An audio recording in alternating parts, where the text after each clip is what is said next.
না ব্যাঙের পেটে মানুষের জন্ম হয়েছিল? ব্যাঙের পেটে মানুষের জন্ম হয়েছিল, কথাগুলো আমি বলছি কাশিদাসী মহাভারতের 109 পাতা থেকে। যে মানুষটার জন্ম হয়েছিল বিখ্যাত মণি হয়েছিলেন, যার নাম হলো মান্ডব্য মণি। ব্যাঙকে শুদ্ধ ভাষায় বলে মন্ডুক, আর স্ত্রী ব্যাঙকে বলা হয় মন্ডুকি। ব্যাঙের পেটে মানুষের জন্ম, বিজ্ঞান এইখান থেকে গবেষণা শুরু করে দিলেন। গবেষণা শুরু করে দেখলেন কি না, ব্যাঙের জরায়ু আর মায়েদের জরায়ুর সঙ্গে মিল আছে। আর আমরা একটু লেখাপড়া শিখে আঙুল তুলি কিনা সাধু গুরু মুনি ঋষিদের দিকে। তুমি যত করো চালাকি, পিছে দেখো জ্বালাকি। যত করো চালাকি, পিছে দেখো জ্বালাকি। কর্ম অনুযায়ী ফলে রে মনুয়া, বুঝিয়া সামাল হয়ে চল রে মনুয়া, বুঝিয়া সামাল হয়ে চল। তুমি যত করো চালাকি, পিছে দেখো জ্বালাকি। যত করো চালাকি, পিছে দেখো জ্বালাকি।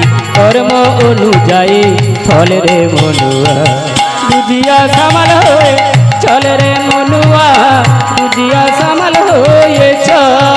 তুমি যত করো চালাকি, পিছে দেখো জ্বালাকি। যত করো চালাকি, পিছে দেখো জ্বালাকি। কর্ম অনুযায়ী ফলে রে মনুয়া, বুঝিয়া সামাল হয়ে চল রে মনুয়া, বুঝিয়া সামাল হয়ে চল।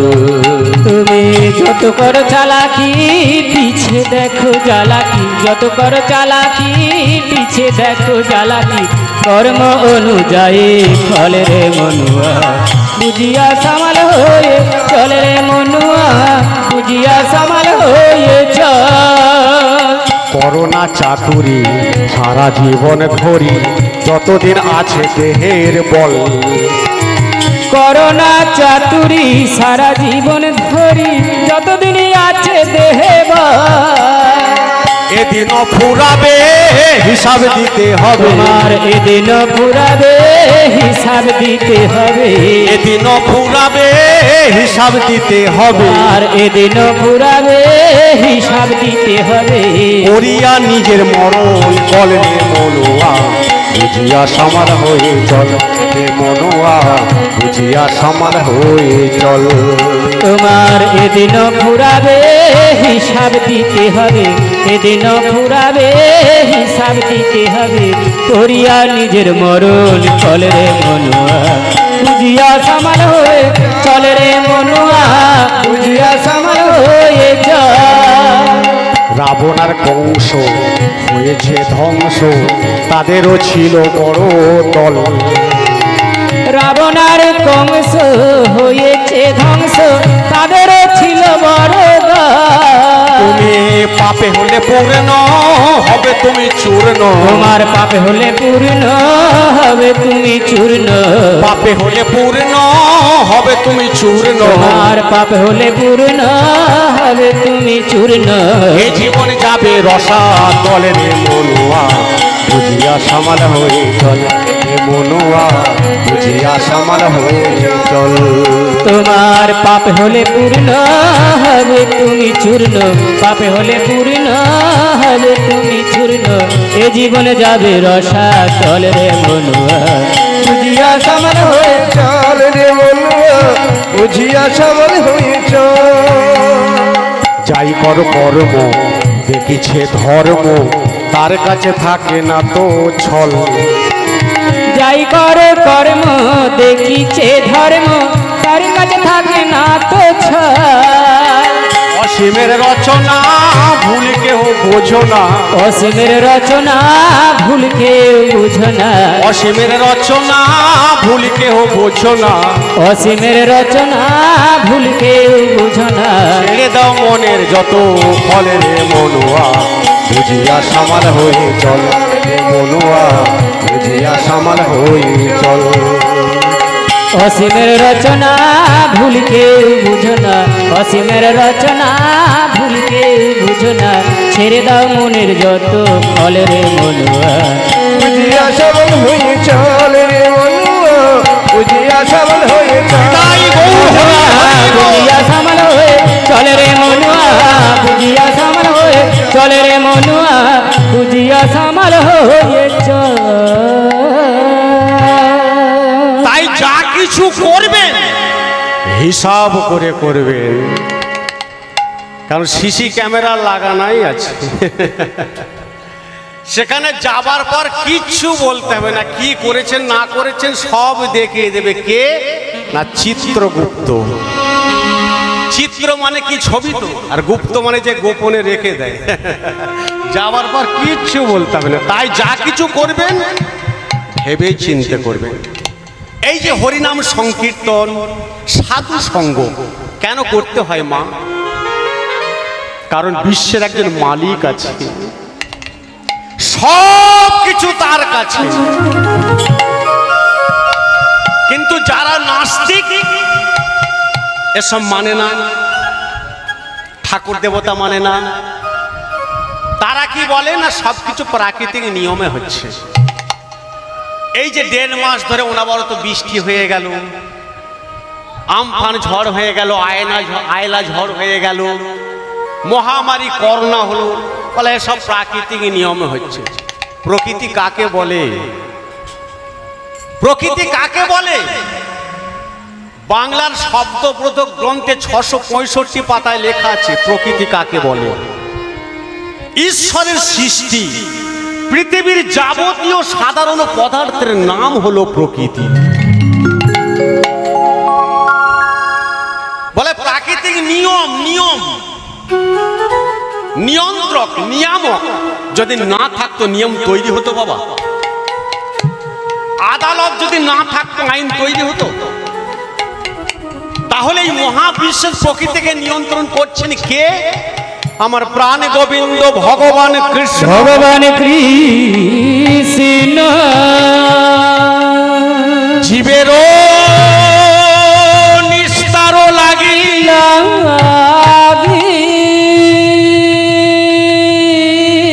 নন্দ সুত হরি, নন্দ সুত হরি ভুবনে প্রকাশ হলেন, প্রকাশ হলেন গুরু রূপ হরি। ভুবন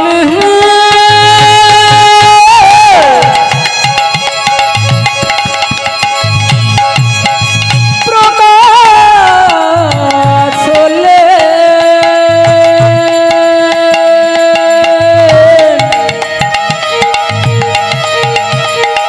গুরু রূপ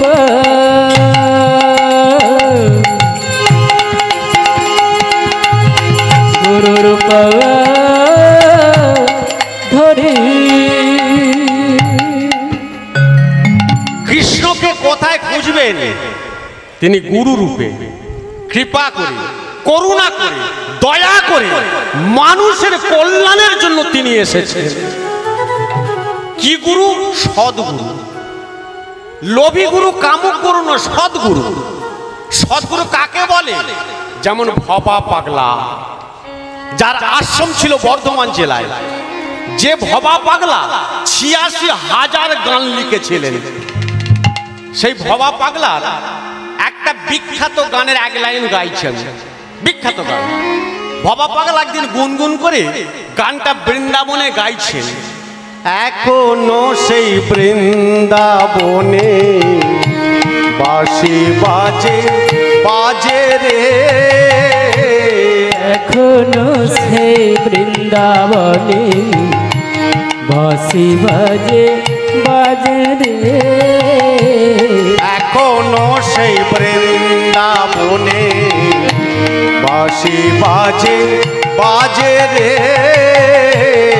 এখনো সেই বৃন্দাবনে বাঁশি বাজে বাজে রে। কয়েকজন যুবক ছেলে প্রশ্ন করেছিল, ও গোসাই, কৃষ্ণ মারা গেছেন 5000 বছর হয়ে গেল, বৃন্দাবনে এখনো বাঁশি বাজে? ভবা পাগলা বলছে হ্যাঁ বাজে। ছেলেগুলো বলছে বাজে না। ভবা পাগলা বলছে হ্যাঁ বাজে। ছেলেগুলো বলছে বাজে, যে তার প্রমাণ? ভবা পাগলা বলছে একটা রেডিও, রেডিও এখন আর দেখতে পাওয়া যায় না, খুব কম, তাই না? আগে ঘর ঘর ছিল।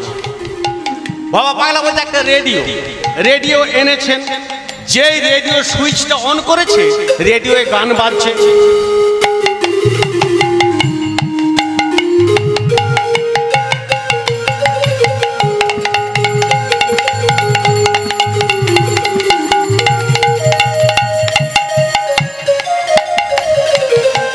ভবা পাগলা করেছেন কি, রেডিওর ব্যাটারি গুলো খুলে নিয়েছে, রেডিওর ব্যাটারি গুলো খুলে নিয়ে ছেলেগুলোকে বলছে এইবার বাজাও, এইবার বাজাও।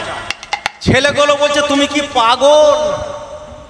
ভবা পাগলা বলছে কেন কেন না, ব্যাটারি না দিলে বাজবে কেমন করে? ভবা পাগলা বলছে যখন ব্যাটারি ছিল তখন বাজছিল। বলে হ্যাঁ বাজছিল, এখন ব্যাটারি নাই তাই বাজছে না, কিন্তু সেন্টার তো বন্ধ হয়নি। কি সেন্টার বন্ধ হয়েছে? ব্যাটারি দিলেই তো বাজবে। তাই ভবা পাগলা বলছে যার ভক্তির রূপ ব্যাটারি আছে সে শুনতে পায়, আর যার ভক্তির রূপ ব্যাটারি নাই সে শুনতে পায় না রে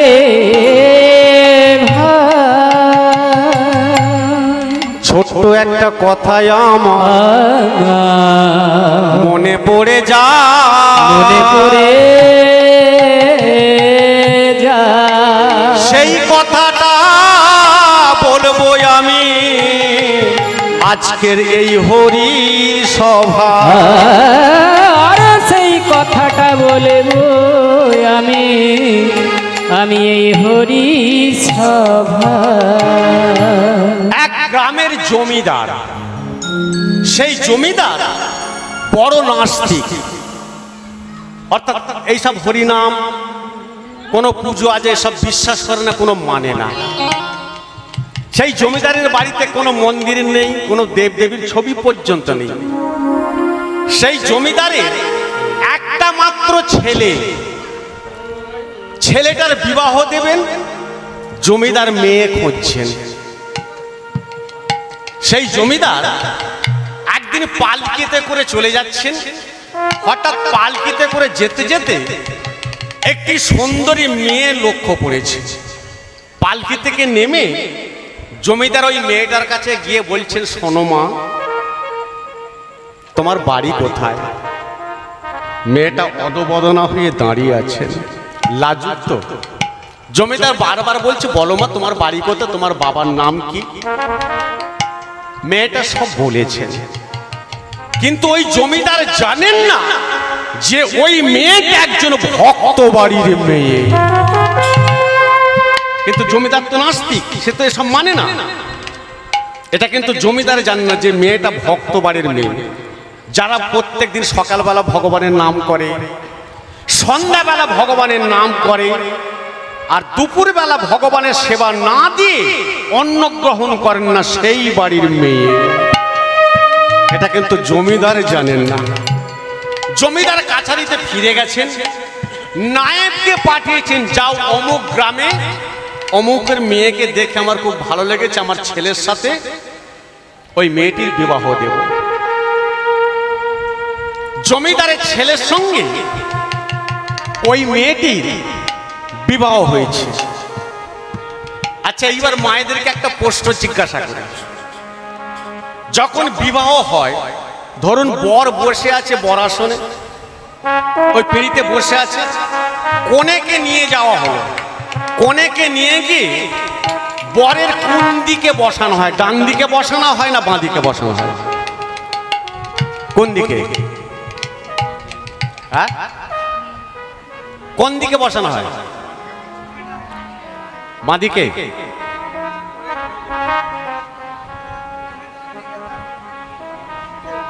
এই দাদা কিন্তু ঠিক বলেছেন, প্রথমে ডান দিকে তারপর বাঁ দিকে। কিন্তু কেন? প্রথমে কনেকে নিয়ে গিয়ে বরের ডান দিকে বসানো হয়, তারপর বাঁ দিকে। ডান দিকে কেন বসানো হয়? কারণ যে মেয়েটা মাকে ছেড়ে, বাবাকে ছেড়ে, ভাইকে ছেড়ে, পাড়া প্রতিবেশী আত্মীয় স্বজনকে ছেড়ে সারা জীবনের জন্য তোমার সাথে চলে যাচ্ছে, বাড়িতে নিয়ে গিয়ে তাকে কিলোবার জন্য নয়, বাড়িতে নিয়ে গিয়ে তাকে মায়ের মতো যত্ন করবে। তাই প্রথমে, কারণ ডান দিকে কাদের স্থান? মা, মেয়ে, এরা তো ডান দিকে বসবে। তাই প্রথমে কনেকে নিয়ে গিয়ে বরের ডান দিকে বসিয়ে তারপর বাঁ দিকে বসানো হয়। জমিদারের ছেলের সঙ্গে ওই মেয়েটির বিবাহ হয়েছে। ওই মেয়েটা যখন নতুন বউ হয়ে জমিদার বাড়ি এলো, জমিদার বাড়ি এলো, ও ফাঁস বসত ভোরে কৃষ্ণ নামে করিল। আর ভাসি বসত ভোরে ভোরে কৃষ্ণ নাম করিল। মধুর কৃষ্ণ নামে আমার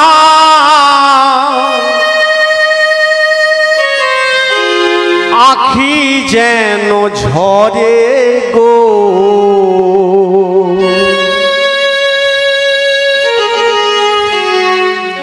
মরণে যেন তার পাই আমি পাই গো, মরণে যেন তার পাই। মধুর কৃষ্ণ নামে আমার আখি যেন ভাসে গো, মরণে যেন তারে পাই আমি পাই গো, মরণে যেন তারে পাই। মধুর কৃষ্ণ নামে আমার আখি যেন ঝরে গো, মরমি গেল তবে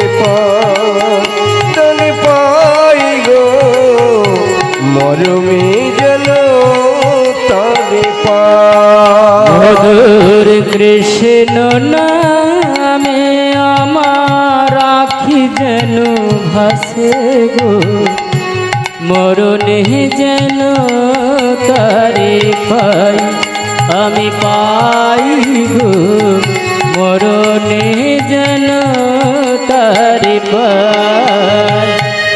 কৃষ্ণ কৃষ্ণ কৃষ্ণ বলিয়া, কৃষ্ণ কৃষ্ণ কৃষ্ণ বলিয়া, কৃষ্ণ কৃষ্ণ কৃষ্ণ বলিয়া, কৃষ্ণ কৃষ্ণ কৃষ্ণ বলিয়া, যেন গয়ে বুকে ভাষা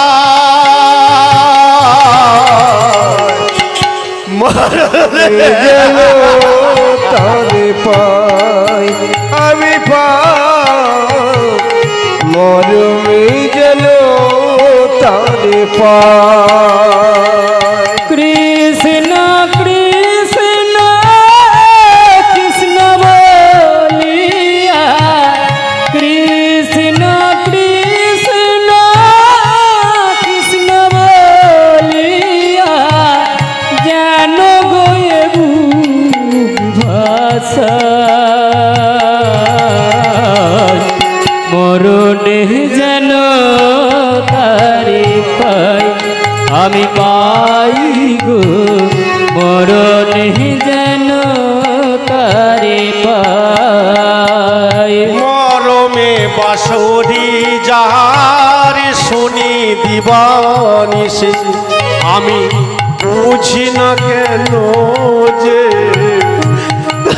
ভালোবাসে।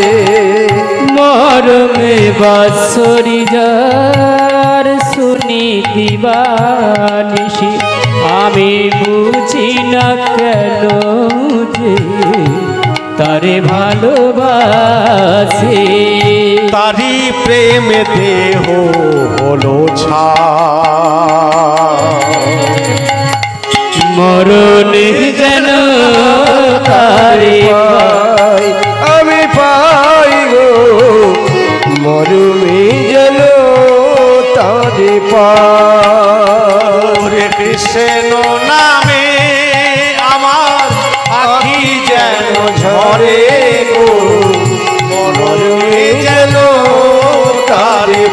পাই আমি পাই গো মরমে যেন তারে পাই মধুর কৃষ্ণ নামে আমার আখি যেন ভাসে গো মরণে যেন তারে পাই আমি পাই গো মরণে যেন তারে পাই।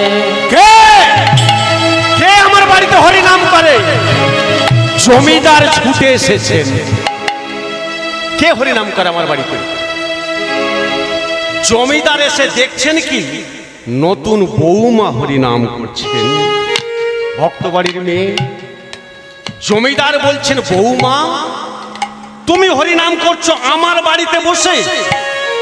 শোনো বৌমা, আমিও সব মানি না, আমিও সব বিশ্বাস করি না। তুমি যা করেছো করেছো, আজকের পর থেকে তুমি আর কোনো দিন আমার বাড়িতে হরি নাম কৃষ্ণ নাম করবে না। মেয়েটা ভাবছেন, আমার বাবা একই ভুলে কাজ করে।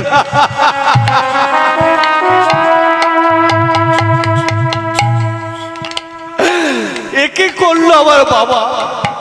একজন নাস্তিকের বাড়িতে আমার বিবাহ দিল।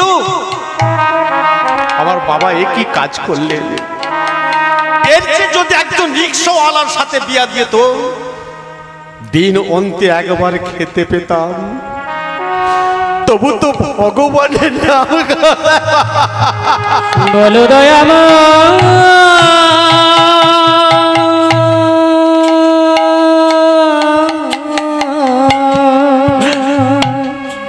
আমার বাবা একই ভুল কাজ করলেন। আমি তো কোনোদিনও চাই না আমি জমিদার বাড়ির বউ হব। এ তো আমি কোনোদিনও চাইনি। আমি চেয়েছিলাম গলায় তুলসীর মালা নিয়ে ভগবানকে ডাকবো। আমার বাবা একই কাজ করলেন। সেই দিনের পর থেকে মেয়েটার কোনোদিন উচ্চস্বর হরিনাম করতেন না, মনে মনে ভগবানকে ডাকতেন। এইভাবে বেশ কিছুদিন কেটে গেছে জানেন। একদিন দুপুর বেলা এক সিদ্ধ মহাত্মা অর্থাৎ সাধু হরিনাম গাইতে গাইতে ওই জমিদার বাড়িতে এসে উপস্থিত হয়েছে। সাধুকে দেখে মেয়েটি ছুটে গেছেন, আসুন সাধু বাবা আসুন। সাধুটি তখন বলছেন, মারে আমি বড় ক্ষুধার্ত, আমার কিছু খেতে দিবি মা? মেয়েটার অন্তরটা জ্বলে উঠল। কেন? মনে মনে ভাবছেন, আমার শ্বশুর মশাই তো এসব পছন্দ করেন না, এসব সাধু দেখলে হরিনাম কানে গেলে রেগে যায়। তাই মেয়েটা নিরুপায় হয়ে করজোরে বলছেন, সাধু বাবা আমরা পুরাতন খাই, আমাদের বাড়িতে নূতনের আমদানি নাই। এই কথা শোনার পরে সাধু চলে চলে যা। সেই কথা জমিদারে তখন শনিবারে আর সেই কথা জমিদার তখন শনিবারে জমিদার এসে বলছেন,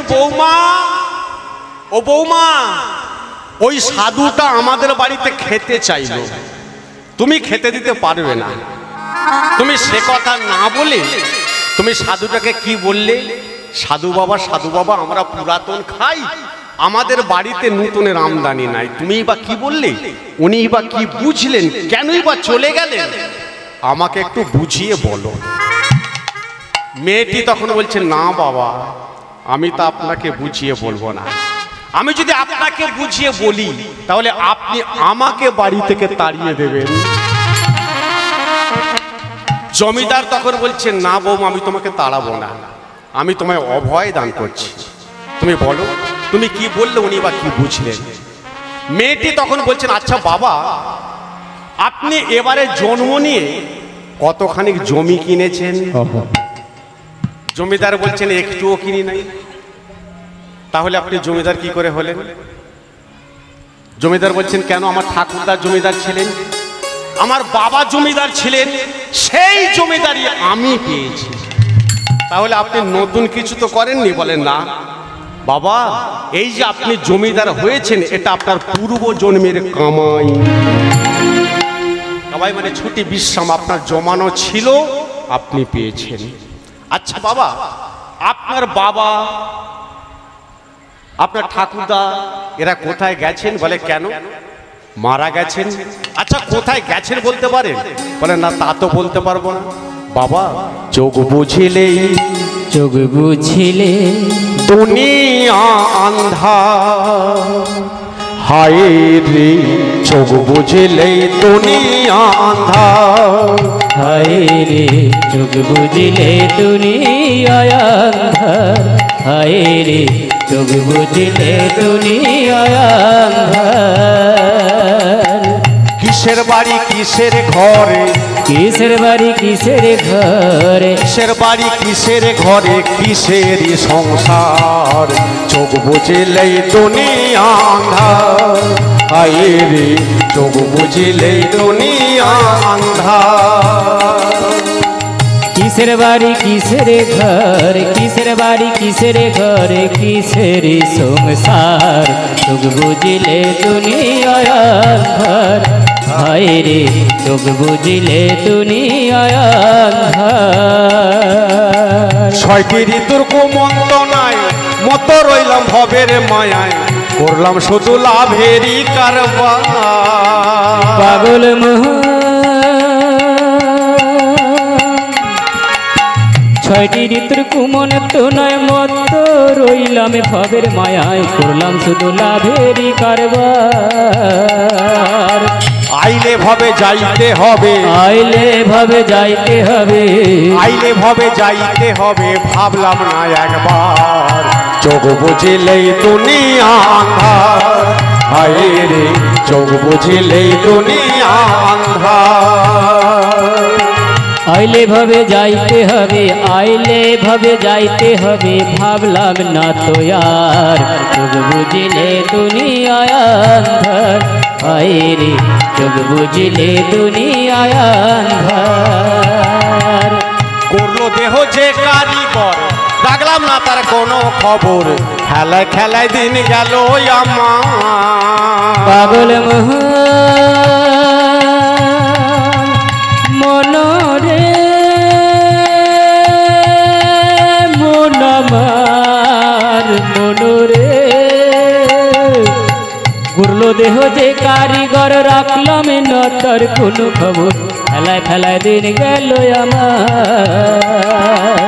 শেষ বিচারের আদালতে, শেষ বিচারের আদালতে, শেষ বিচারের আদালতে কেমনে হব পার, চোখ বুঝিলেই দুনিয়া আন্ধার, হায় রে চোখ বুঝিলেই দুনিয়া আন্ধার। শেষ বিচারের আদালতে, শেষ বিচারের আদালতে কেমনে হব পার, চোখ বুঝিলে দুনিয়ায় আন্ধার, হায় রে চোখ বুঝিলে দুনিয়ায় আন্ধার, হায় রে চোখ বুঝিলে নিতাই গৌর হরি হরি বল। চোখ বুঝিলে দুনিয়ায় আন্ধার, হায় রে চোখ বুঝিলে দুনিয়ায় আন্ধার। মেয়েটি তখন বলছেন বাবা, এই যে আপনি মানব জনম পেয়েছেন, ৮০ লক্ষ জনি ভ্রমণ করবার পর তবে দুর্লভ মানব জনম। আর এই মানব জনম পেয়ে হরিনাম শুনলে না, হরি কথা বললে না, বাড়িতে কোনো পুজো আজা হলো না, এরপর আপনি কি জন্ম পাবেন সেটা নির্ভর করবে জন্মের কর্মের দ্বারা। জমিদার বুঝতে পারলেন আমি ভুল পথে চলেছি, তাই জমিদার ডাকছেন, খোকা তুই ওই সাধুকে ফিরিয়ে আন। ওরে খোকা রে, আর হরি নামে দল ডেকে আন। খোকা রে, আজ থেকে প্রত্যেক দিন আমার বাড়িতে হরিনাম হবে। খোকা রে, তাতে করে হবে কি জানি, কত নতুন নতুন মানুষ আমার বাড়িতে আসবে, তাদের চরণধুলি আমার বাড়িতে আহা। পড়বে, আমার মানব জনমটা ধন্য হবে। ওই যে পুরাতন খাই নতুনের আমদানি নাই, নতুন নতুন মানুষ আসবে, এর জন্যই তো হরিনাম। যাই হোক, এতক্ষণ গৌরচন্দ্রিকায় ছিলাম, এইবার যাব বৃন্দাবন লীলায়। তবে নবদ্বীপ গুপ্ত বৃন্দাবন হয়েই উত্তরপ্রদেশের বৃন্দাবন, তবে এটাও একটা বৃন্দাবন, উত্তরপ্রদেশের বৃন্দাবন। যাবেন তো সব আপনারা নাকি?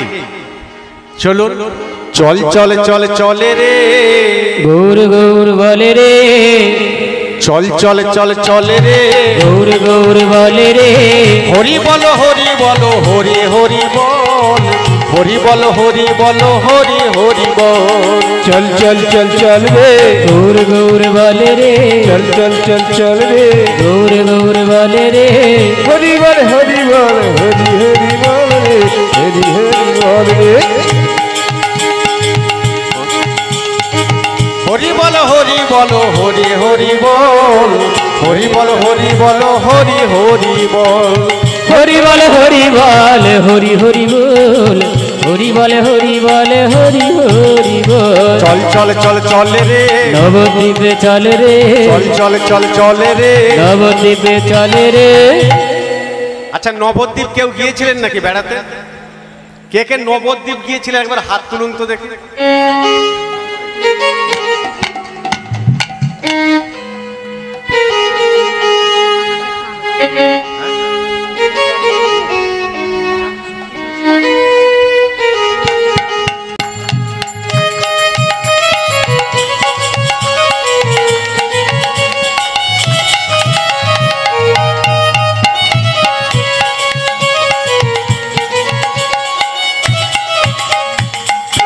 কই দেখি কে কে নবদ্বীপ গিয়েছিলেন একবার হাত তুলুন।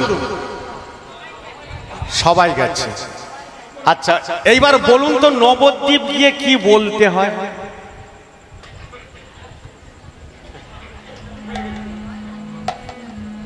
নবদ্বীপ গিয়ে কি বলতে হয়? দেখো সবাই গেছে। নবদ্বীপ গিয়ে কি বলতে হয়? হরে কৃষ্ণ কৃষ্ণ কৃষ্ণ হরে হরে, হরে রাম রাম রাম হরে হরে। আচ্ছা, গৌরহরির ছবি দেখেছে? গৌরহরি কিভাবে আছে? নবদ্বীপে এসেছেন, হরে কৃষ্ণ মহামন্ত্র নাম বলছেন, আর হাতগুলো পিছন দিকে হাতগুলো জড়ো করে বসে আছে। এই যে ভগবান গৌরহরি হাত তুলে আছে, কেন আছে? কারণটা কি বাবা? কৃষ্ণ এইভাবে বাঁশি নিয়ে আছে, গৌরহরি এইভাবে হাত তুলে আছে, মানেটা কি? কেন তুলে আছে? এই যে ভগবানের লীলা, লীলা মানে কি? লীলা মানে হলো রামা, নাটক। ভগবান যা কিছু করেছেন নাটক করেছেন।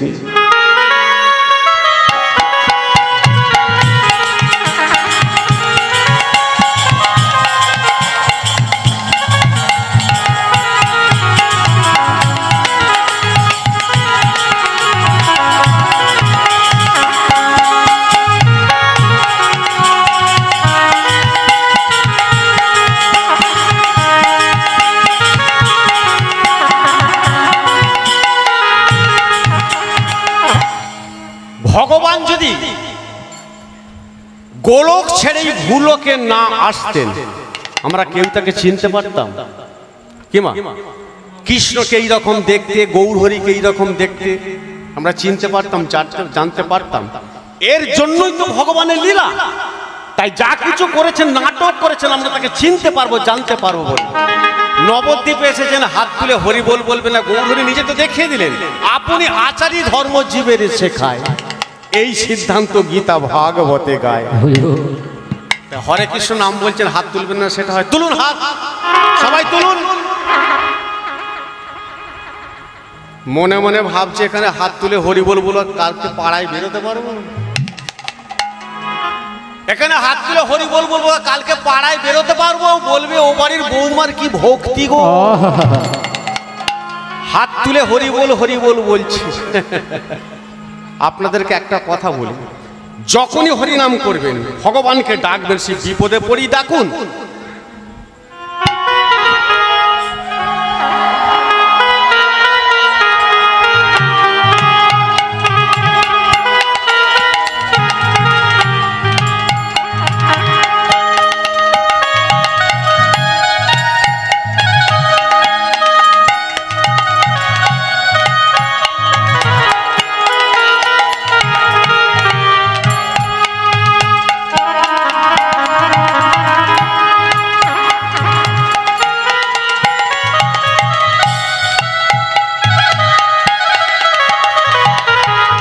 যখনই ডাকুন, যে অবস্থায় ডাকুন, কারণ ভগবানকে সর্বদাই ডাকা যায়। ইহা হইতে সর্বসিদ্ধ হইবে সবার, সর্বক্ষণ বলাইতে বিধি নাই আর। যখনই ভগবানকে ডাকবেন দুটি হাত তুলে ডাকবেন। কেন হাত তুলে ডাকা? মানে তার কাছে আত্মনিবেদন করে ডাকা। যখনই ডাকবেন দুটি হাত তুলে তুলুন, হাত সবাই তুলুন। হরে কৃষ্ণ হরে কৃষ্ণ কৃষ্ণ কৃষ্ণ হরে হরে, হরে রাম রাম রাম হরে হরে।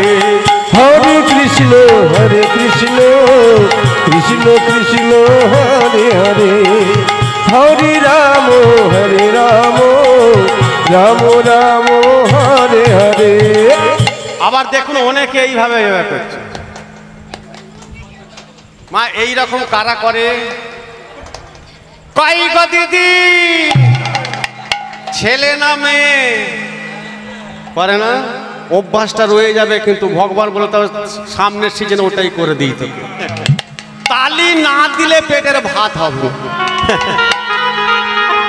কেন লজ্জা পাচ্ছে হাত তুলতে? তুলুন।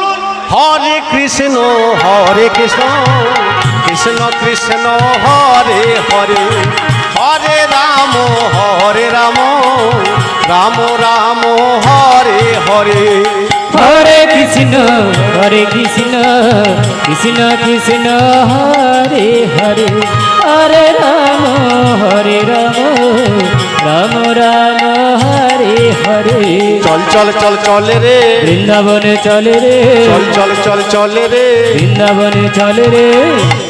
নেমে পড়ুন, মথুরা স্টেশনে চলে এসেছি। মথুরা স্টেশন, বৃন্দাবন যাওয়ার সবচেয়ে সুবিধা হলো ট্রেনে। মথুরা স্টেশনে নামুন, মথুরা স্টেশনে নেমে মিনিট 10 হাঁটলি কংসের কারাগার। তা বৃন্দাবনে তো এলেন, এই বৃন্দাবন থেকে মথুরায় কংসের কারাগার থেকে মাত্র 10 কিলোমিটার রাস্তা হলো বৃন্দাবন। তা বৃন্দাবনে তো আর গিয়ে হরে কৃষ্ণ চলবে না। বৃন্দাবনে গিয়ে কি বলতে হয়? হ্যাঁ, বৃন্দাবনে গিয়ে রাধে রাধে রাধে রাধে বল, রাধে রাধে রাধে রাধে বল, রাধে রাধে রাধে রাধে বল, রাধে রাধে রাধে রাধে বল, রাধে রাধে রাধে রাধে বল, রাধে রাধে রাধে রাধে বল, রাধে রাধে রাধে রাধে বল, রাধে রাধে রাধে রাধে বল। চল চল চল চলে রে বৃন্দাবনে চলে রে, চল চল চল চলে রে বৃন্দাবনে চলে রে। তাহলে বৃন্দাবনে এলাম, যে লীলাটি গাইব সেই লীলাটি হলো এই যে বৃন্দাবনে ভগবান কৃষ্ণ লীলা করেছিলেন। ভগবান কৃষ্ণের বন্ধু ছিল কতজন? মোট 24 জন। 24 জন মোট বন্ধু ছিল। আমি সেই কৃষ্ণ 24 জন বন্ধুর নাম এক এক করে বলবো, আপনারা মন দিয়ে শুনবেন। 24 জন বন্ধু কে কে?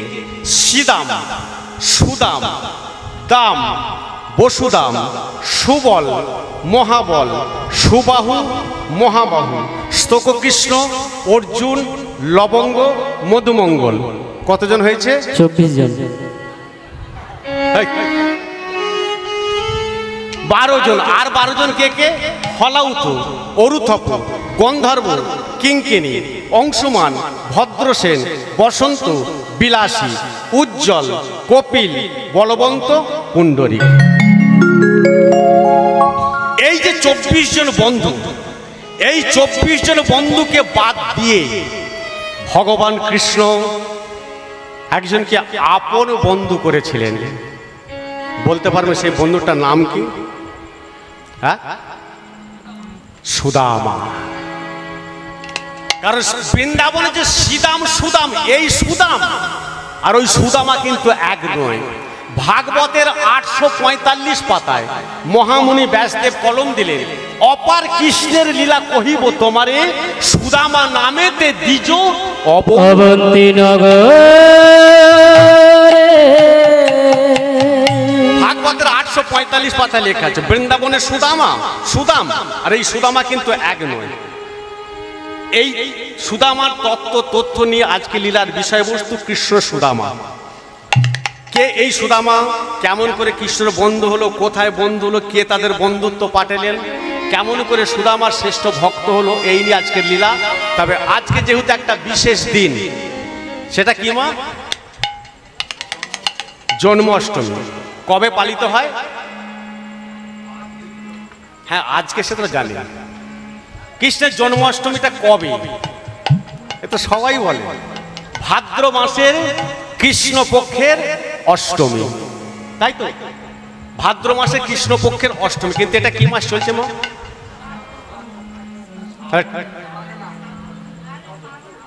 শ্রাবণ মাস চলছে। তাহলে গ্রন্থে ভুল লিখেছে নাকি? দেখুন, এই যে শ্রাবণ মাসের 23 তারিখ একটা পূর্ণিমা গেল। পূর্ণিমাটার কি নাম? রাখি পূর্ণিমা। পূর্ণিমা মানে কি জানেন? পূর্ণিমা মানে হচ্ছে মাস পূর্ণ হয়ে যাওয়া, শেষ হয়ে যাওয়া। মানে শ্রাবণ মাস শেষ হয়ে গেছে 23 তারিখে বেলা 1টার সময়। 1টা পর্যন্ত পূর্ণিমা ছিল, 1টার সময় শেষ হয়ে গেল। এইবার এই শ্রাবণ মাস যে শেষ হয়ে গেল 23 তারিখে, এরপর থেকে গুনতে গুনতে আজকের দিনে আসুন, দেখবেন ঠিক দেখাবে ভাদ্র মাসের কৃষ্ণপক্ষের অষ্টমী। 23 তারিখ থেকে গুনতে গুনতে যান, একটাই শেষ হচ্ছে, ওই দিনটাও ধরতে হবে। তাও 23 তারিখে পয়লা, 24 তারিখে দোসরা, 25 তারিখে তেসরা, 26 তারিখে চতুর্থী, 27 তারিখে পঞ্চমী, 28 তারিখে ষষ্ঠ, 29 তারিখে সপ্তমী, আর আজকে 30 তারিখ অষ্টমী।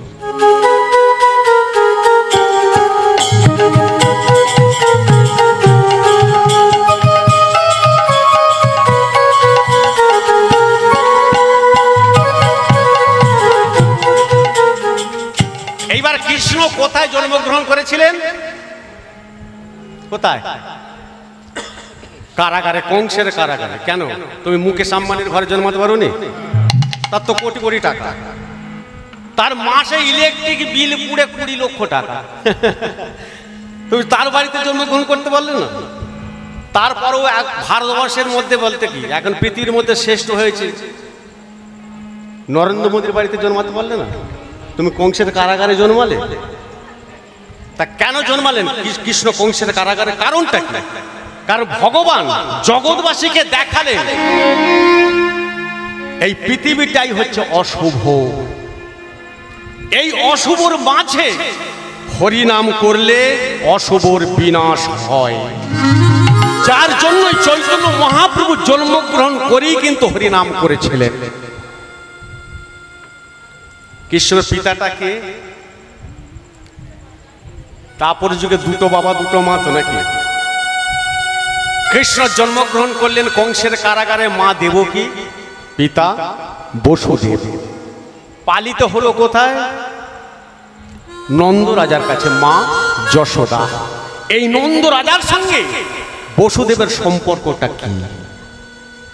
কেন বা বসুদেব মাথায় করে যমুনা পার করে গোকুলে দিয়ে এলেন? গোকুলটা কোথায়? কেউ গিয়েছিলেন নাকি বেড়াতে? গোকুল মথুরায় কংসের কারাগার। এই কংসের কারাগার থেকে 7 কিলোমিটার রাস্তা যমুনা পার হয়ে পূর্ব দিকে গেলে রাধারানীর জন্মস্থান। রাধারানী জন্মগ্রহণ করেছিলেন। তবে অনেকে বলে রাধারানীর জন্মস্থান নাকি বর্ষণা। এটা ভুল কথা, বর্ষণায় নয়। রাধারানী জন্মগ্রহণ করেছিলেন রাভেল গ্রাম, যেটা হচ্ছে কংসের কারাগার থেকে পূর্ব দিকে 7 কিলোমিটার গেলেই রাভেল গ্রাম। আর এই রাভেল গ্রাম থেকে আরো 10 কিলোমিটার দক্ষিণ পূর্ব কোণে গেলেই গোকুল। কংসের অত্যাচারে বসুদেব যখন দিয়ে এলেন কৃষ্ণকে মাথায় করে, কংসের অত্যাচারে যখন দৈববাণী হলো, ওরে মহামতি মূর্খ কংস, এই যে আজকে কৃষ্ণর জন্মদিন, আর একজনের জন্ম হয়েছিল, বলতে পারবেন কার? কার জন্ম হয়েছিল আজকে? দেখুন, তার মূর্তি তৈরি করার জন্য আজকে সব মাটি তুলেছে। কে? মা দুর্গা।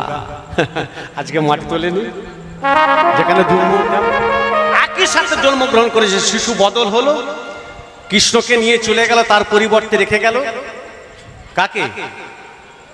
যোগমায়া দেবী দুর্গা। কংসের অত্যাচারে গোকুল ছেড়ে চলে গেল নন্দগ্রাম, আর রাজা বিশ্বভানু অর্থাৎ রাধারানীর বাবা, তার বাবা রাধারানীর বাবা চলে গেলেন কোথায়? এই রাভেল গ্রাম ছেড়ে কংসের কারাগার থেকে পশ্চিম দিকে 21 কিলোমিটার গেলে গোবর্ধন পর্বত, গোবর্ধন পর্বত থেকে উত্তরে 18 কিলোমিটার গেলে বর্ষণা, যেখানে আজও রাধারানীর বাপের বাড়ি রয়েছে। তা কৃষ্ণ এলেন কোথায়? কংসের কারাগারে, যদু বংশে। যদু বংশ, ব্রহ্মার পুত্র অত্রি, অত্রি পুত্র হলো সোম, সোমের পুত্র হলো বুধ, বুধের পুত্র হলো নহুষ, আর নহুষের পুত্র হলো যজাতি। এই যজাতি থেকে যদু বংশের উৎপত্তি। এই যদু বংশে একজন রাজার জন্মগ্রহণ করেছিলেন, যার নাম হলো দেবমীর। এই দেবমীর দুটি বিবাহ করেছিলেন, দুটি বিবাহ করেছিলেন দেবমীর। একটা হচ্ছে বৈশ্য কন্যা, আর একটা হচ্ছে ক্ষত্রিয় কন্যা। ক্ষত্রিয় কন্যার ঘরে দেবমীরের ঔরসে জন্মগ্রহণ করেছিলেন বসুদেবের পিতা, যার নাম হলো সুরসেন। এই সুরসেনের ঔরসে জন্ম হলো বসুদেব। বসুদেব বিবাহ করেছিলেন মোট 16টা বিবাহ করেছিলেন, তার মধ্যে বলরামের মা রোহিণী একজন। আর দেবকীকে বিয়ে করেছিলেন, দেবকী ছিলেন দেবক রাজার মেয়ে।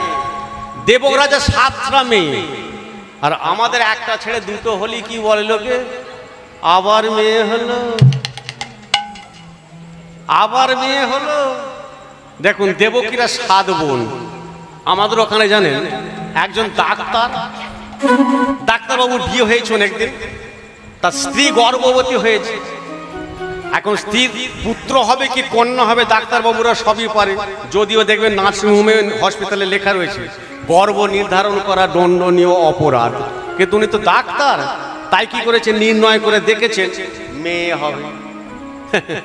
যেই জানে যে মেয়ে হবে, মানে শাশুড়ি মা বলছে খোকা বৌমার বাচ্চাটা নষ্ট করে দে, মেয়ে হবে, নষ্ট করে দে। ডাক্তার কি করেছে, কন্যা সন্তান হবে, নষ্ট করে দিয়েছে। এইবার বৌমা বাড়িতে গিয়ে ফুপিয়ে ফুপিয়ে কাঁদছে, জানেন, ফুপিয়ে ফুপিয়ে কাঁদছে, বাচ্চা নষ্ট করে দিয়েছে। আর শাশুড়ি মা করেছে, বলছেন কি, খোকা বৌমাকে নেকা কান্না কাঁদতে বারণ কর। এই কথা বলে শাশুড়ি মা করেছে কি জানেন, ঠাকুর ঘরে ঢুকেছে, লক্ষ্মী ঠাকুরের পুজো করছে, ধূপ প্রদীপ জ্বালিয়ে ঠাকুরকে ডাকছেন, শঙ্খ বাজিয়ে তোমায় ঘরে এনেছি, সুগন্ধি ধূপ জেলে আসনে পেতেছি, শঙ্খ বাজিয়ে মাকে ঘরে এনেছি, সুগন্ধি ধূপ জেলে আসনে পেতেছি, প্রদীপ জেলে নিলাম তোমায় বরণ করে, আমারই ঘরে থাকো আলো করে, মা লক্ষ্মী বসো ঘরে, আমারই ঘরে থাকো আলো করে, এসো মা লক্ষ্মী বসো ঘরে, আমারই ঘরে থাকো আলো করে। ঠাকুর তখন বলছে, এসেছিলাম তো, বসতে দিলিটা কই?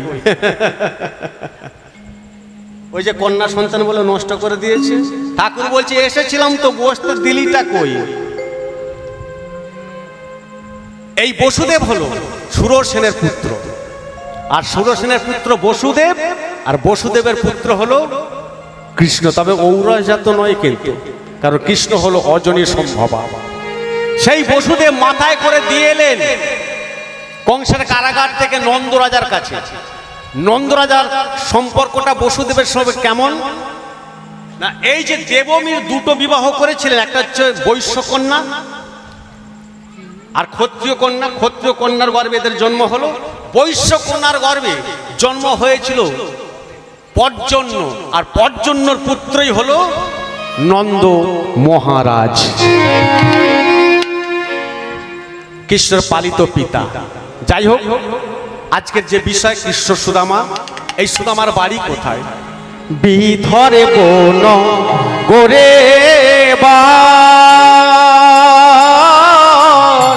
সুদামা ব্রাহ্ম বিধর গোরে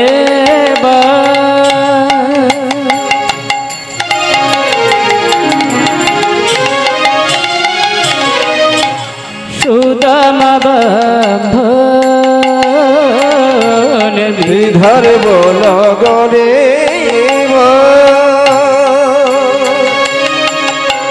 সুদামা ব্রহ্ম ভগবানের শ্রীচরণে সদাই যাহার মন, ভগবানের শ্রীচরণে সদাই যাহার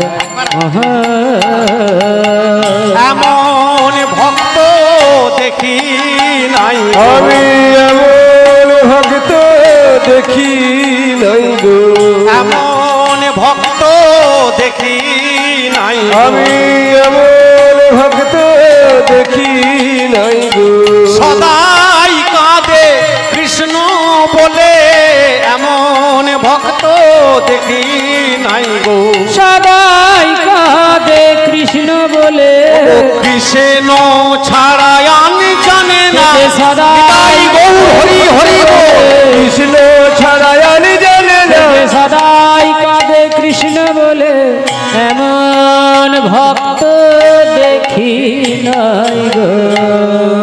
এই সুদামার বাড়ি ছিল বিদর্ভ নগর। বিদর্ভ নগরটি কোথায়? মধ্যপ্রদেশের নাগপুর থেকে কিছুটা দূর গেলে, নাগপুর যে বিরাট স্টেশন রয়েছে, এই নাগপুর থেকে কিছুটা যাবার পরেই বিদর্ভ নগর। যে বিদর্ভ নগর ছিল কৃষ্ণর শ্বশুর, কৃষ্ণ যাকে প্রথম বিবাহ করেছিলেন। মা কৃষ্ণ কটা বিয়ে করেছিল কেউ জানেন নাকি? বাবা কেউ জানেন কৃষ্ণ কটা বিয়ে? কৃষ্ণ বিবাহ করেছিলেন মোট 16,108টা। 16,108টা বিয়ে করেছিলেন কৃষ্ণ, তাও মাত্র 9 দিনে। মাত্র 9 দিনে বিয়ে করলেন। এমনি সে ভগবান হয়েছে? প্রথম বিবাহ করলেন কাকে? রুক্মিণীকে, ভীষ্মকের কন্যা, যার বাড়ি ছিল এই বিদর্ভনগর। 8 জনকে বিয়ে করেছিলেন 8 দিনে। তারা কে কে? রুক্মিণী, সত্যভামা, কালিন্দী, জাম্বুবতী, শৈবা, ভদ্রা, লক্ষণা, মিত্রবৃন্দা। এই 8 জনকে বিয়ে করলেন 8 দিনে, আর 16,100কে বিয়ে করলেন একদিনে। মোট 9 দিন লেগেছিল বিয়ে করতে 16,108। এমনি সে ভগবান। তবে এই যে 16,108টা বিয়ে করলেন একদিনে, একই সঙ্গে মালা পরিয়েছিলেন। এমনি সে ভগবান। সে 16,100 হয়ে মালা পরিয়েছিলেন। কৃষ্ণ যাকে প্রথম বিয়ে করলেন রুক্মিণী, এই রুক্মিণীর পিতার বাড়ি হচ্ছে ওই বিদর্ভনগর, মধ্যপ্রদেশে। সেই বিদর্ভনগরের সুদামার বাবার নাম ছিল মটুক, মায়ের নাম রচনা। সুদামার বাবা মারা গেছেন, তাই সুদামার মা বিধবা। মা বিধবা কাকে বলে? কেউ যে বিধবা হয়েছে কি দেখে চিনবেন? মা কেউ যে বিধবা হয়েছেন কি দেখে চিনবেন? হ্যাঁ বলুন। আপনারা কিছু বললে গাইতে ভালো লাগবে। বলুন না, কেউ যে বিধবা হয়েছে দেখলে তো চিনতে পারা যাবে।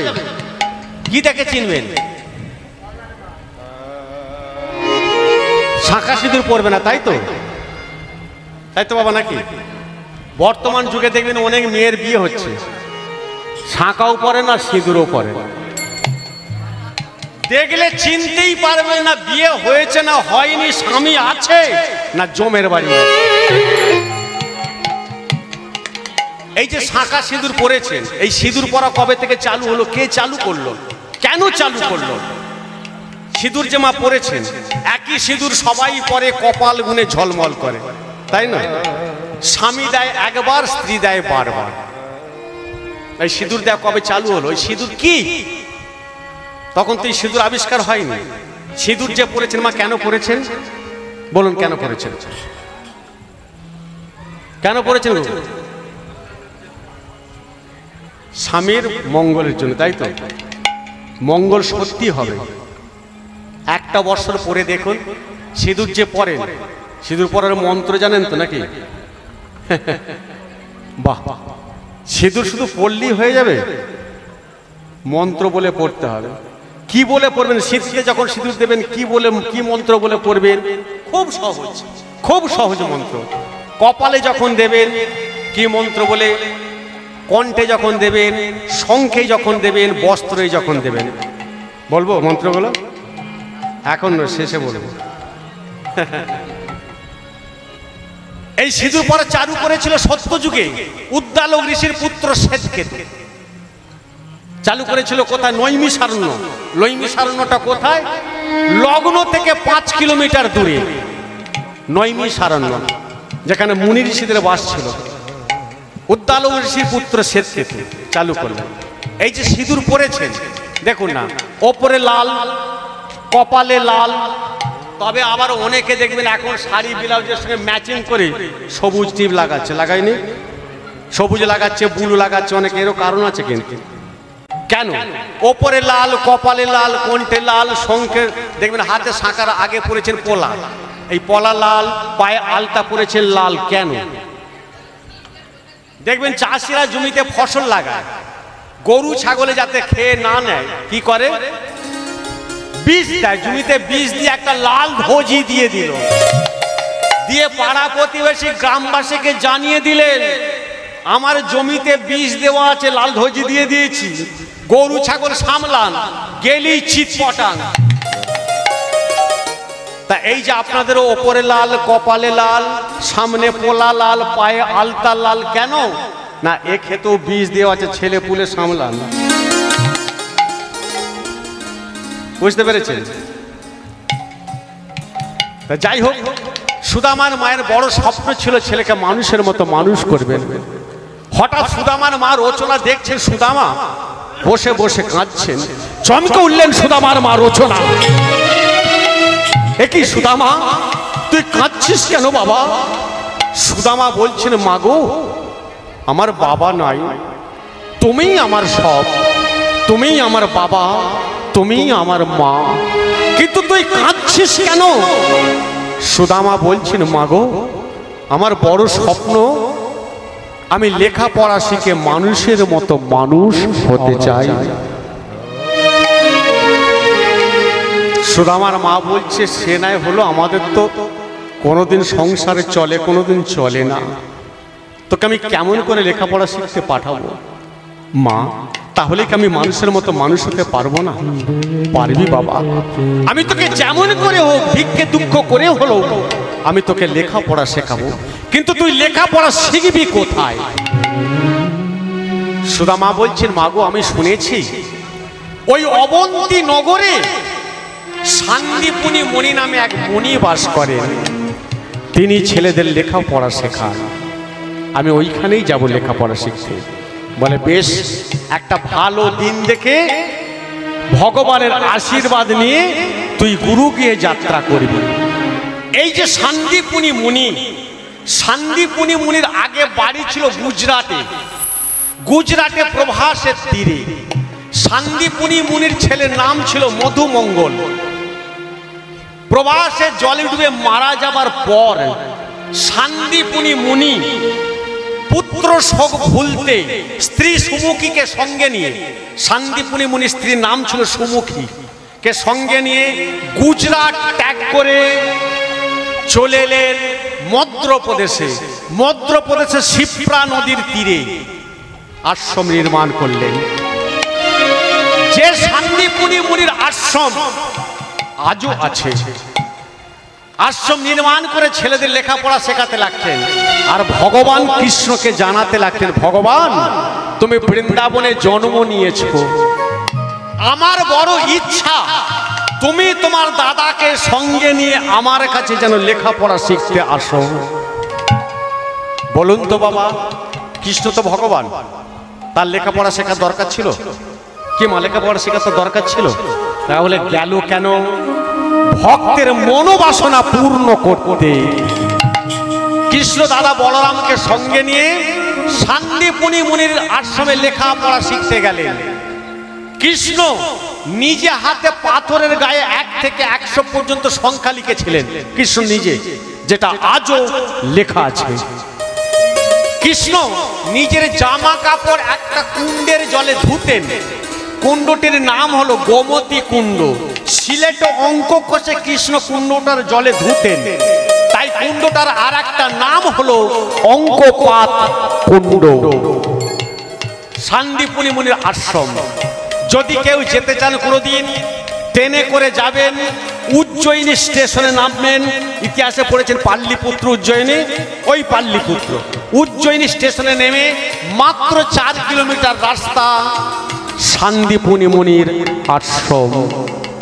সেই শান্তিপুরী মুনির আশ্রমে কৃষ্ণ বলরাম গেছেন। আর এদিকে সুদামার মা বললেন, সুদামা আজকের দিনটা বড় ভালো, ভগবানের আশীর্বাদ নিয়ে তুই গুরু গৃহে যাত্রা করবি। সুদামা এবং তার মা দুজনে ভগবানের চরণ তলে বসে ভগবানকে ডাকতে লাগলেন, মঙ্গলময় প্রভু শ্রী মধুসূদন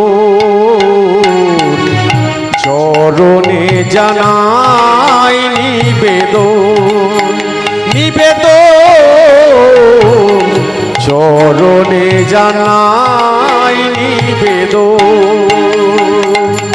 মঙ্গলময় প্রভু শ্রী মধুসূদন চরণে জানাই নিবেদন, চরণে জানাই নিবেদন। দূর কর ক্লান্তি, প্রাণে দাও শান্তি, তুমি দূর কর ক্লান্তি, প্রাণে দাও শান্তি, দয়া কর বিপদ ভঞ্জন, চরণে জানাই নিবেদন, নিবেদন চরণে জানাই নিবেদন। মঙ্গলময় প্রভু শ্রী মধুসূদন চরণে জানাই নিবেদন, নিবেদন চরণে জানাই নিবেদন। তুমি যে কাঙালের হরি শ্রী মুকুন্দ মুরারি, তুমি যে কাঙালের হরি শ্রী মুকুন্দ মুরারি, হৃদে থাকো দেব নিরঞ্জন, চরণে জানাই নিবেদন, নিবেদন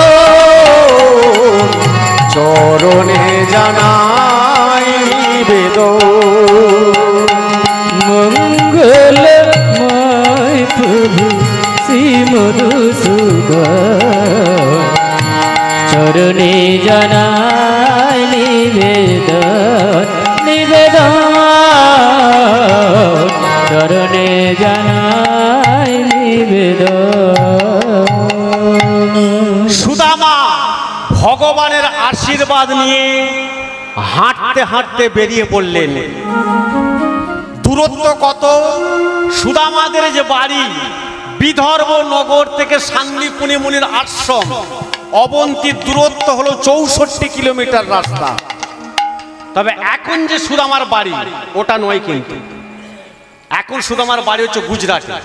কোন জায়গায় আমি নিয়ে যাব আপনাদেরকে, কিভাবে যাবেন সেটাও বলে দেব।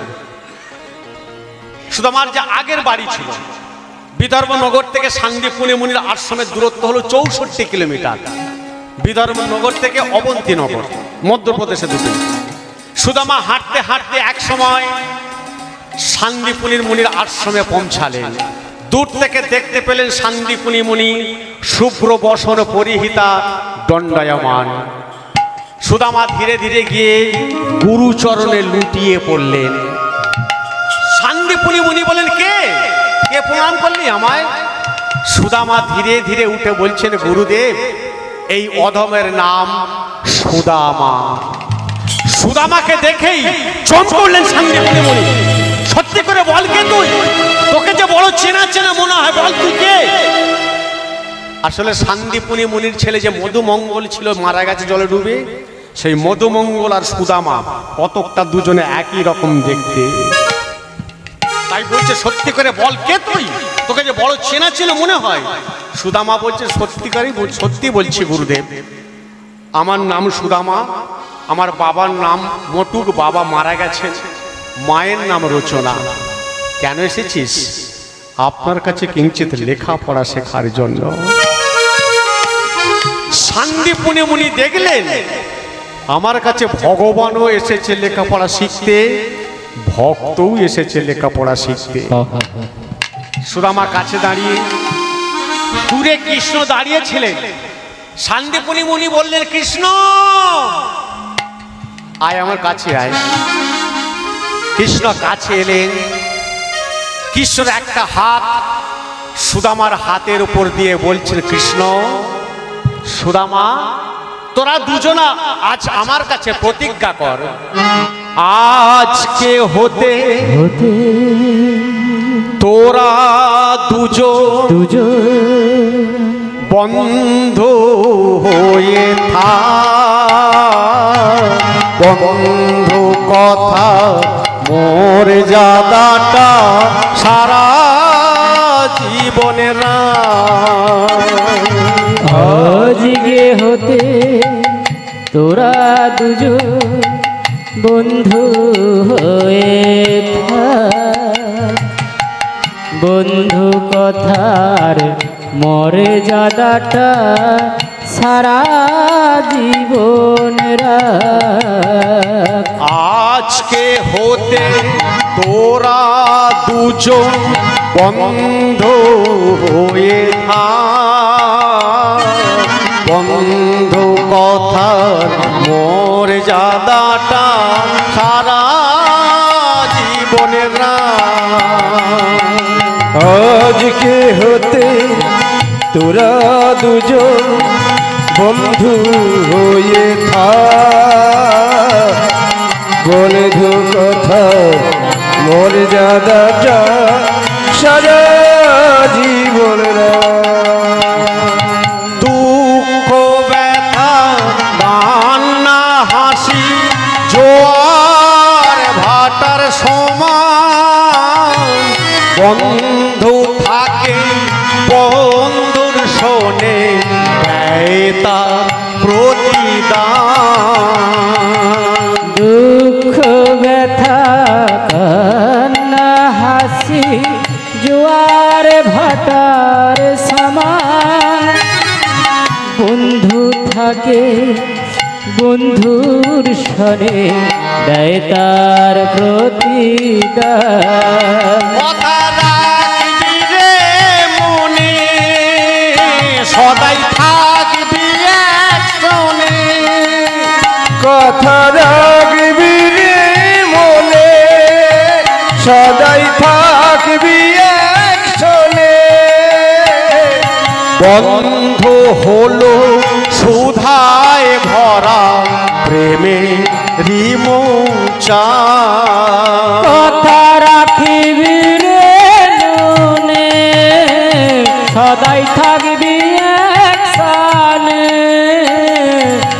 বন্ধু হলো সুধায় ভরা প্রেমের মৌচাক। আজকে হতে তোরা দুজন বন্ধু হয়ে থাক, বন্ধু কথার মর্যাদাটা সারা জীবনে রাখ। আজকে হতে তোরা দুজন বন্ধু হয়ে থাক, বন্ধু কথা মর্যাদাটা সারা জীবন কৃষ্ণ, সুদামা, গুরুদেব, তোরা দুজনে আমার কাছে কথা দে, কেউ কাউকে কোনো দিনের জন্য ভুলবি না। সত্যি মা, কৃষ্ণ কোনোদিন সুদামাকে ভোলেনি, আর সুদামাও কোনো দিনের জন্য কৃষ্ণকে ভোলেনি। শুরু হলো সুদামার নতুন জীবন। একদিকে গুরু আশ্রমে থেকে লেখাপড়া শেখা, আর অন্যদিকে কৃষ্ণর সাথে গাঢ় বন্ধুত্ব করা। এইভাবে দিন যেতে লাগলো। একদিন গুরুমা সুমুখী দেবী সকল শিষ্যগণের কাছে গিয়ে বললেন, শিষ্যগণ, শুধু লেখাপড়া শিখলেই হবে? আশ্রমে রান্নার কাঠ শেষ হয়ে গেছে, কাঠ না থাকলে আমি রান্না করব কেমন করে, তোদের সেবা দেব কেমন করে? যা জঙ্গল থেকে শুকনো কাঠ ভেঙে আন। সন্দীপুনি মুনি আদেশ করলেন, যাও শিষ্যগণ, সকলে যে কাঠ ভেঙে আনো। সবাই বেরিয়ে পড়েছেন। গুরুমা সুমুখী দেবী ডেকে বলেন, সুদামা, এই সুদামা, দাঁড়া দাঁড়া দাঁড়া দাঁড়া, দুটি ছোলা কড়াই ভাজা, ছোলা ভাজা সুদামাকে দিয়ে বলছে, সুদামা, এই ছোলা ভাজাগুলো নিয়ে যা, এর অর্ধেক গুলো তুই খাবি, আর অর্ধেক গুলো তোর বন্ধু কৃষ্ণকে দিবি। ছোলা ভাজাগুলো আঁচলে বেঁধে নিয়েছে, নিয়ে জঙ্গলে যাচ্ছে। কৃষ্ণ বলছে, সুদামা, ওরা যে যেদিকে পারে যাক, তুই তো আমার বন্ধু হোস, তুই আর আমি একদিকে যাব। বলে কৃষ্ণ আর সুদামা একদিকে যাচ্ছেন। আনন্দেতে নেচে নেচে গভীর বনে যায়, আনন্দেতে নেচে নেচে গভীর বনে যায়, আনন্দেতে নেচে নেচে গভীর বনে যায়, আনন্দেতে নেচে নেচে গভীর বনে যায়। একটি জায়গায় শুষ্ক কাষ্ঠ দেখিবারে পায়, একটি জায়গায় শুষ্ক কাষ্ঠ দেখিবারে পায়, একটি জায়গায় শুকনো কাষ্ঠ দেখিবারে পায়, একটি জায়গায় শুকনো কাষ্ঠ দেখিবারে পায়। আনন্দ ধরে না, এর আনন্দ ধরে না, আনন্দ ধরে না, আনন্দ ধরে রে, শুকনো কাষ্ঠ দেখতে পেয়ে আনন্দ ধরে না, না শুকনো কাষ্ঠ দেখতে পেয়ে, ও শুকনো কাষ্ঠ দেখতে পেয়ে, হরি হরি হরি বলো, শুকনো কাষ্ঠ দেখতে পেয়ে, হরি হরি হরি বল, কাষ্ঠ দেখতে পেয়ে হরি হরি, আনন্দ ধরে না, আনন্দ ধরে না। শুকনো কাঠ ভাঙছে, ভাঙতে ভাঙতে এমন সময় আকাশে ঘন কালো মেঘের সঞ্চার হলো। প্রচন্ড মেঘ ধরেছে আকাশে, শুরু হলো ঝড় বৃষ্টি, বজ্রপাতন, গাছের ডাল ভেঙে ভেঙে পড়তে লাগলো। হারিয়ে গেল সুদামার বন্ধু কৃষ্ণ। কৃষ্ণ ডাকতে লাগলেন, সুদামা, ওরে কৃষ্ণ রে,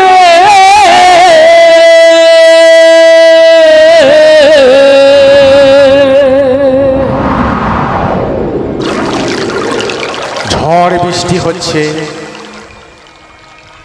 কৃষ্ণ বৃষ্টিতে ভিজছেন, সুদামাও বৃষ্টিতে ভিজছেন।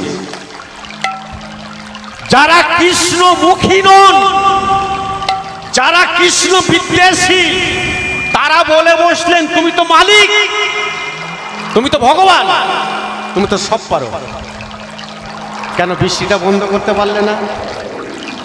তুমি তো সব পারো, বৃষ্টিটা বন্ধ করতে পারলে না? বৃষ্টির দেবতা বরুণ, তাই তো অনেকে ঝড়ের দেবতা পবন, বৃষ্টির দেবতা বরুণ বলে বসলেন যে চরণ দেবতারা প্রার্থনা করে, যে চরণ সবাই প্রার্থনা করে, যাকে কোনোদিন অন্তরে দেখতে পাইনি আজ তাকে বনে দেখতে পেয়েছি। তোদের চোখে জল নেই বলে কি এই মেঘের বুকেও জল নেই? তাই সর্ব অবতার সার গোড়ায় অবতার, আমার গৌরহরিকে সর্ব অবতারের সার বলেছেন। তাহলে জানতে হবে অবতার কটা। মন দিয়ে শুনবেন। অবতার হলো 10টা। কি কি? মৎস্য, কুর্ম, বরাহ, নৃসিংহ, বামন, পরশুরাম, রাম, কৃষ্ণ, বুদ্ধ, কল্কি। এই যে 10ম অবতারের নাম আমি বললাম, এর মধ্যে আমি গৌরহরির নাম বলেছি মা বাবা, বলেছি গৌরহরির নাম। গৌরহরির নাম কিন্তু আমি বলি নাই। তাহলে আমার গৌরহরিকে সর্ব অবতারের সার বললেন কেন? ভগবান কৃষ্ণ গোলক বৃন্দাবনে একদিন রাধারানীর কাছে বললেন, জানো রাধে, আগামী 7ম মন্বন্তরে অষ্টবিংশতি চতুর্যুগের শেষ কলিতে আমি একবার নব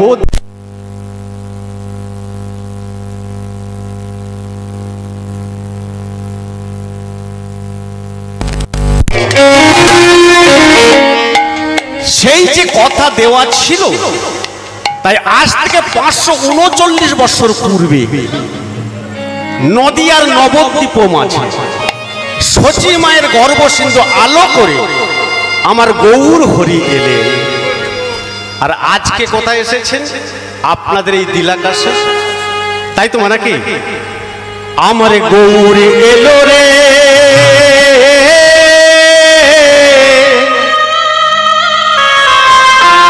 এই সোনার নদিয়ায় উলুধ্বনি একটাও নেই। উলুধ্বনি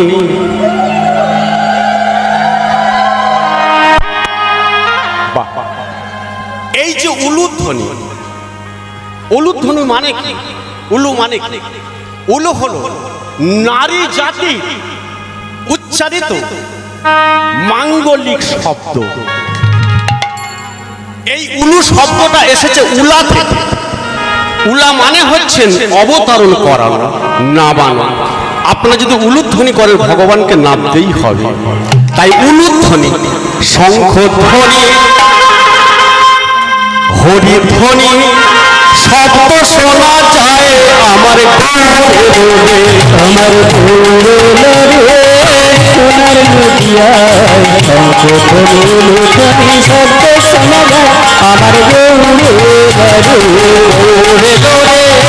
সোনার নদিয়ায় উলুধ্বনি শঙ্খধ্বনি শব্দ শোনা যায় আমার গৌরে, আমার গৌরে সোনার নদিয়ায় শঙ্খধ্বনি উলুধ্বনি শব্দ শোনা যায় আমাদের গৌরে। আমাদের নিতাই এলো রে, আমাদের নিতাই এলো রে, আমাদের নিতাই এলো রে, আমাদের নিতাই এলো রে, নবদ্বীপবাসী আজ ধন হল আমাদের নিতাই এলো রে, আমাদের নিতাই এলো রে, নবদ্বীপবাসী আজি ধন্য হলো রে। এলো রে সোনার নদিয়ায় উলুধ্বনির শঙ্খধ্বনির শব্দ শোনা যায় আমার গৌর এলো রে, আমাদের গৌর এলো রে সোনার নদিয়ায় শঙ্খধ্বনি উলুধ্বনির শব্দ শোনা যায় আমাদের গৌর এলো রে। এইবার গৌর হরি কেন এলেন? তার একটা কারণ আছে। এই যে আজকে আপনারা এখানে এসেছেন, কেন এসেছেন? না হরিনাম হবে তাই তো এসেছেন। তবে ভক্ত সংখ্যা খুবই কম। ভাবছেন এই কাছের দল, কম টাকার দল, কি গান হবে, তাই না মা? আসলে এটাই বাস্তব। দেখবেন প্রচুর টাকা আছে, এরকম ব্যক্তির কোনো অসুখ করেছে, বিভিন্ন জায়গায় ডাক্তার দেখাচ্ছেন, ভালো হচ্ছে না, আপনি তাকে উপদেশ দিতে যান, দাদা আপনি তো অনেক ডাক্তার দেখাচ্ছেন, সারছেন না, আমি একটা ডাক্তারের কথা বলবো, যাবেন? যার প্রচুর পয়সা, তিনি প্রথমেই জিজ্ঞাসা করবেন ডাক্তারবাবুর ফি কত? যদি বলেছেন 50 টাকা, তো 5000 টাকা ফি দিয়ে ডাক্তার দেখিয়ে এলাম, ভালো হয় না, 50 টাকার ফি ভালো হয়ে যাবে? এটা বাস্তব না। তাই আমরা কম পয়সার দল। তা যাই হোক, গৌরহরি যে এলেন, এসে কি করলেন না, আমাদের মতো কলিহত জীবকে ডাকলেন, কলিহত জীবকে ডাকলেন। এইবার আমি যা বলবো সবাই আমার সাথে এইভাবে হাত তুলুন, এইভাবে, এইভাবে নয় কিন্তু এইভাবে। গৌরহরি এসে কি করছেন দেখুন, ঠিক এইভাবে। আমি যা বলবো আপনারাও আমার সাথে বলবেন। যাদের হাত আছে তুলুন, যাদের নেই তুলতে হবে না। এবার আমি যা বলবো আমার সাথে বলবেন। আয় রে তোরা নাম নিবিকে ছুটে ছুটে আয়, আয় রে তোরা নাম নিবিকে ছুটে ছুটে আয়, আয় রে তোরা নাম নিবিকে ছুটে ছুটে আয়, আয় রে তোরা নাম নিবিকে ছুটে ছুটে আয়। আচ্ছা আপনারা বলছেন তো, কই দেখি কেমন বলছেন, কই বলুন। আয় রে তোরা নাম নিবিকে ছুটে ছুটে আয়, বাহ। আয় রে তোরা প্রেম নিবিকে ছুটে ছুটে আয়, আয় রে তোরা প্রেম নিবিকে ছুটে ছুটে আয়, শান্তিপুর ডুবো নদে ভেসে যায়, আয় রে তোরা নাম নিবিকে ছুটে ছুটে আয়, আয় রে তোরা প্রেম নিবিকে ছুটে ছুটে আয়, শান্তিপুরে ডুবু ডুবু নদে ভেসে যায়। ওরে ওরে সোনার নদী আয়, অনুধ্বনি শঙ্খধ্বনি শব্দ শোনা যায়, আমার গৌরে ওরে, আমার গৌরে রে সোনার নদিয়া, ধ্বনি শঙ্খধ্বনি শব্দ শোনা যায়, আমাদের গৌরে রে। এই যে হরি নাম, প্রত্যেক যুগে কিন্তু নাম ছিল। সত্য যুগে নাম ছিল, ত্রেতা যুগে নাম ছিল, দাপর যুগেও নাম ছিল, কিন্তু প্রচার হয়নি। এই হরিনাম প্রচার হয়েছে একমাত্র এই কলি যুগে। কে প্রচার করেছেন? এনেছেন আমার গৌরহরি। প্রচার করেছেন কে? নিত্যানন্দ প্রভু। যার জন্য দেখবেন আগে গৌরকে নয়, আগে নিতাইকে ডাকতে হয়। নিতাই বিনে ভাই গৌর নাহি পাই। নিত্যানন্দ প্রভু যদি কৃপা করেন, গৌরহরি হাত বাড়িয়ে আছে কৃপা করবার জন্য। তাই গৌরহরি যাকে দেখছেন তাকেই বলছেন, বলো না গো একবার হরি বল, বলো না গো একবার হরি বল, বলো না একবার হরি বল। বলবে না? আমি তোমাদের হাতে ধরে বলছি গো, বলো না একবার হরি বল। তাও বলবে না? আমি তোমাদের পায়ে ধরে বলছি গো, বলো না একবার হরি বল। বলো হরি বল।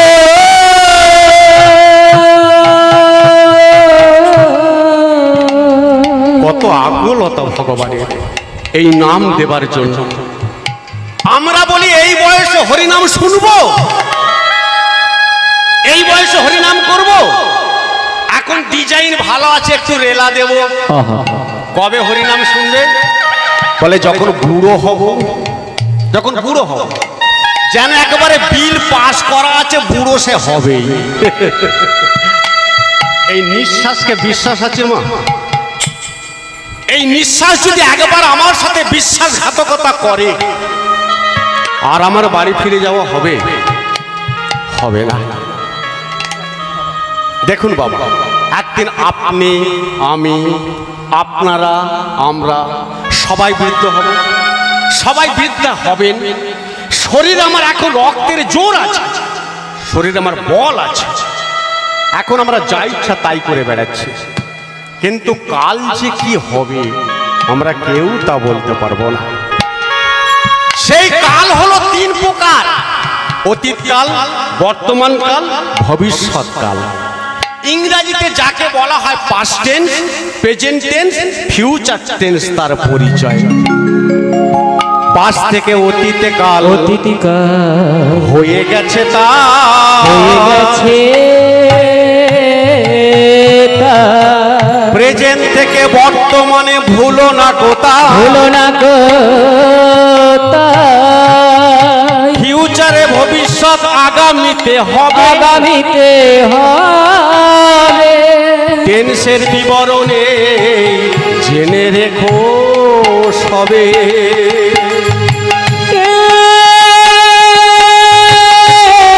টেন্সের বিবরণে বিবরণে জেনে রেখো সবে। আজ আমি যেটা করছি ভবিষ্যতে তার ফল পাবো, তাই যা কিছু করবেন হিসাব করে করবেন। আমরা ভাবছি কি বিজ্ঞান আমাদের সব দিয়ে দিয়েছে আর আমাদের কিছুর দরকার নেই, কিন্তু আমি করি সাব্যস্ত বিজ্ঞান এখনো ধর্মময়ের গর্ভে গর্ভস্থ। বৈজ্ঞানিকরা কি করেন বাবা? রিসার্চ করেন, তাই তো? রিসার্চ মানে কি? রিসার্চ মানে হলো পুনরায় খোঁজা, তাই তো? সার্চ মানে তো খোঁজা, রিসার্চ মানে পুনরায় খোঁজা। তাহলে বৈজ্ঞানিকরা যদি রিসার্চ করে থাকেন, সার্চটা কারা করেছে? সার্চটা করেছেন সাধু গুরু মুনি ঋষিরা। সার্চটা করেছেন সাধু গুরু মুনি ঋষিরা। যেমন বিজ্ঞান আবিষ্কার করেছে সূর্য স্থির, পৃথিবী তার চারিদিকে ঘুরছে, তাই তো বাবা? বিজ্ঞান আবিষ্কার করেছে। কত বছর আগে আবিষ্কার করেছে? 200 বছর কি 500 বছর? এর বেশি তো নয়, কিন্তু 30,000 বছর পূর্বে ভাস্কর আচার্য তার গোলাধ্যায় গ্রন্থে লিখে গেছেন সূর্য স্থির, পৃথিবী তার চারিদিকে ঘুরছে। যে অণু পরমাণুর কথা আমরা শুনি, সেই অণু পরমাণুর কথা ঋষি কোনার আজ থেকে 30,000 বছর পূর্বে বলে গেছে। এই ভারতবর্ষের বুকে আর্য ঋষিরা জন্মেছিলেন বলে বিজ্ঞান এত উন্নত। ইংরেজরা আমাদের দেশে এলেন, 200 বছর রাজত্ব করলেন, তাই তো বাবা? ইংরেজরা যখন আমাদের ভারত ছেড়ে চলে গেলেন, ইংরেজরা ভারত থেকে কি নিয়ে গেলেন না ভারতের ধন সম্পদ লুট করে নিয়ে গেলেন। ইংরেজরা চলে যাবার পর ভারতে এসেছিলেন কারা? জার্মানিরা। জার্মানিরা ভারত থেকে কি নিয়ে গেলেন না ভারতের আদি শাস্ত্র গ্রন্থগুলো। আদি শিব পুরাণ 14.5 কেজি ওজন শিব পুরাণ কোথায় আছে? জার্মানিতে আছে। এই যে নানান রোগের ঔষধ তৈরি হয় কি থেকে? সব তো গাছ গাছড়া থেকে। তা বৈজ্ঞানিকরা কি বাবা গাছ তুলে তুলে দেখে কোন গাছ থেকে কোন রোগের ঔষধ তৈরি হবে? না, শিবের লেখা 3খানি বই। বাবা ভোলানাথ 3টি বই লিখেছিলেন, যে 3টে বই এখন জার্মানিতে আছে। 3টে বই কি কি? আয়ুর্বেদ, মানব নিদান, চরক সংহিতা। এই যে আয়ুর্বেদ গ্রন্থে লেখা রয়েছে, যেমন সুগার রোগের ঔষধ তৈরি হয় বেশ কয়েকটা গাছ, যার মূল গাছ হলো জাম গাছ। কিসে লেখা আছে? শিবের লেখা আয়ুর্বেদ গ্রন্থে লেখা আছে। কোরামিন ইনজেকশন তৈরি হয় কি থেকে? কচি তাল গাছের মাছ থেকে। লেখা আছে কিসে? শিবের লেখা আয়ুর্বেদ গ্রন্থে। ওখানে ওরা রিসার্চ করে করে ঔষধ আবিষ্কার করছে। একটা বেজি অর্থাৎ নেউল যা জানে আমরা তা জানি না। দেখবেন যারা ডাক্তারি পড়ছে, শুধু পড়লেই তো ডাক্তার হবে না, তাদেরকে প্র্যাকটিক্যাল করতে হয়। প্র্যাকটিক্যাল করে কি কেটে? ব্যাঙ কেটে। ব্যাঙ কাটে কেন? ব্যাঙ কাটে কেন? ইঁদুর কাটে না, বিড়াল কাটে না, ছুঁচো কাটে না, ব্যাঙ কাটে কেন?